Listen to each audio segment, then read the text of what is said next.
Crystal structure predictions have been used to study different types of molecules where changes in crystal form can lead to changes in important physical and chemical properties. This must be strictly controlled in a pharmaceutical product or other inorganic materials of important applications. Today we'll discuss crystal lattice and unit cell. Crystal lattice. It refers to the regular three-dimensional arrangement of constituent particles in a crystal. This is the diagrammatic representation of a part of a crystal lattice. You can see the shaded cube. This shaded cube is repeating itself to form the larger cube that forms the part of the crystal lattice. Now you may find that the constituent particles are represented as points in space. Again, you look at this figure, there are blue dots marked in the crystal lattice. These blue dots represents the constituent particles. There are 14 possible three-dimensional lattices and they are known by the name Bravais lattices. Now we'll see the characteristics of the crystal lattice. First one, each point in a lattice is called lattice point or lattice site. The blue dots in the figure represents the lattice site or lattice point. Second one is that each point in a crystal lattice represents constituent particle, an atom or molecule or ions. The third characteristic property is that lattice points are joined by straight lines to bring out the geometry of the lattice. That is, different crystals have different geometric shapes, cubic, hexagonal, trigonal, etc. And these shapes are obtained by connecting the constituent particles by straight lines. Hope you understood what is meant by a crystal lattice. It merely represents the three-dimensional arrangement of constituent particles in space. Once more, the crystal lattice is shown here, and the shaded portion, the green shaded portion, is represented here with the lattice points. Now the single portion, the simple cube, is known as unit cell. We are going to see what is meant by this unit cell.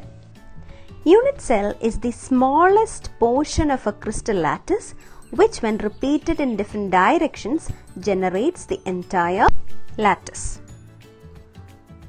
Now we'll see the parameters of a unit cell. First one, its dimensions along the three edges A, B and C. These may or may not be perpendicular to each other. Look at the unit cell here. You can see the dotted or broken lines marking C, A and B. These are the edges. And these edges A, B and C, these may or may not be mutually perpendicular to each other. Second parameter, angles between the edges A, B and C.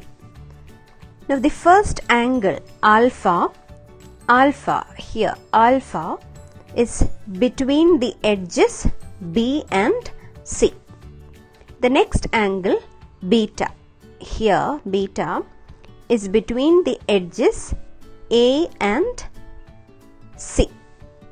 And the last angle, gamma, that is between the edges A and B.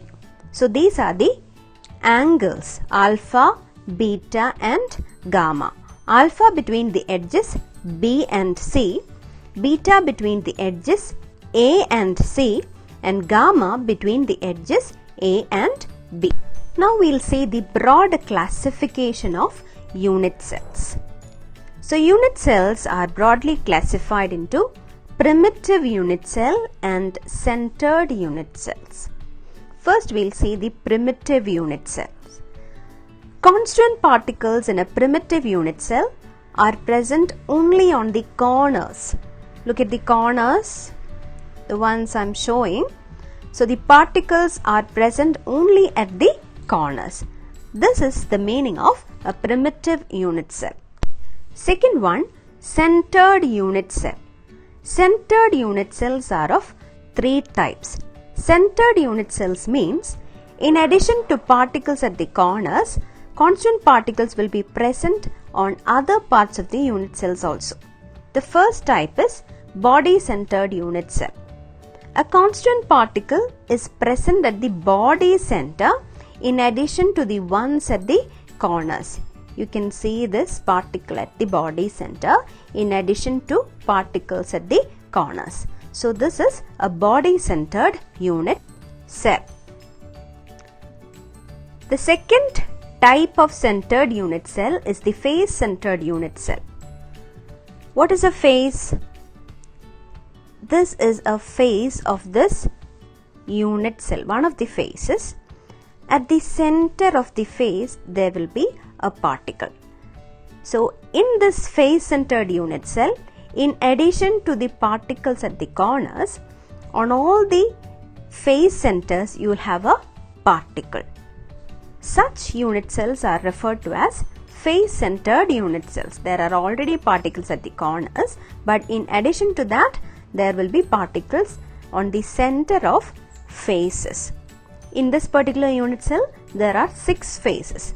So, on the center of all the 6 faces, there will be particles. The third type of centered unit cell is known as end-centered unit cell. You can see this end-centered unit cell. Particles are present at the corners, and you can see particle at the center of opposite face. You don't have particles on the center of all the faces, but on the center of opposite faces. So it can be any opposite faces.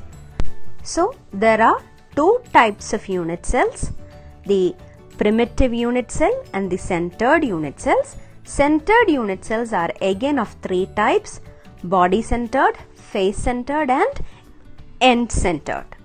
This is all for today's class. Have a nice day. Thank you.